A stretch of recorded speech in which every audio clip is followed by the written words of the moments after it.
Welcome to Pinagpalang Karanglan. This is the place where God sent me and commissioned me to do the Great Commission. Today, I'm so excited to introduce to you the one of the many mountains of Karanglan. Welcome to Mount Kasahingan. Mount Kasahingan is located at Barangay Burgos, Karanglan, Nueva Ecija. Sa totoo lang, I made this video for awareness about the hidden beauty of Karanglan.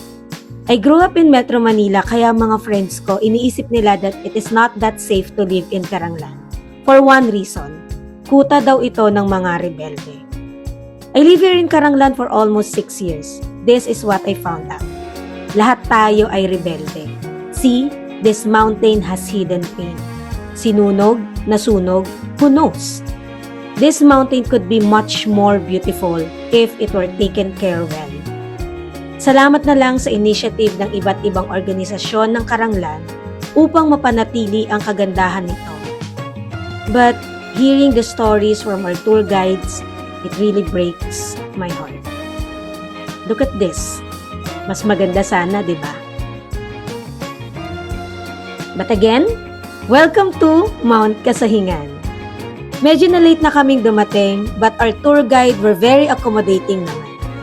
As usual, safety measures, we need to give our info. After that, punta na sa area. For your information, medyo mahirap ang daan papunta sa Kasahingan, so make sure pangkaldagan ng mga sasakyan at sapatos. As I went up, medyo familiar sa akin ang daan. Naalala ko, during pandemic, I was called to visit ang isang elderly na nakatira sa lugar dito.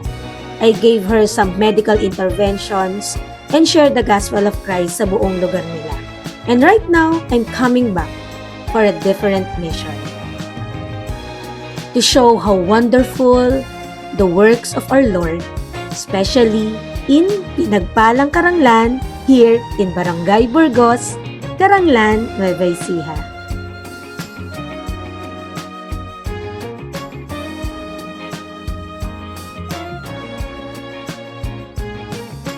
Well, speaking of wonders, to see wonderful things, it is important to have relationship with God. Why?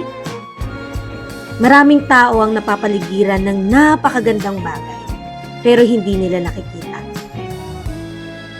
Ang sabi ng Panginoon sa mga ngaral, 7:29. Higit sa lahat, ito ang nalalaman ko. Ginawa ng Diyos ang tao na matuwid, pero nag-iisip ang tao ng maraming paraan para maging masama.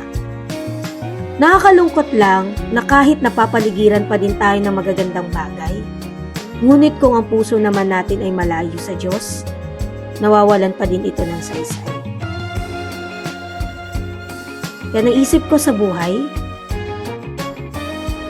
para maging matuwid ka, para maging mabuti ka, kailangan mo ng relasyon sa Diyos. Mahirap kasing maging mabuti talaga. Mahirap ang magpahaba ng pasensya. Mahirap ang umintindi. Mahirap ang laging nag-aalaga. Pero kapag meron kang Diyos at meron kang relasyon sa Panginoon, kahit gaano kahirap ang isang bagay, natututunan mo siyang gawin. Hindi dahil kaya mo na, kundi dahil tinutulungan ka ng Panginoon na kayanin ang lahat. Higit lalo, ang mamuhay ng may katwiran, ang mamuhay ng may kabutihan, at mamuhay ng pinipili mo sa araw-araw ay ang ating Panginoon. Lagi naman nating piliin ang maging mabuti. Lagi nating piliin kung ano ang mabuti sa paningin ng Diyos. Para sa bawat araw, hindi nasasayang ang mga magagandang bagay na nakikita mo sa paligid. Mabubuhay ka ng mapagpasalamat at mabubuhay ka ng mayroong kapayapaan. Hanggang sa muli, and see you sa part 2 ng aking travel sa Mount Kasahingan. Shalom!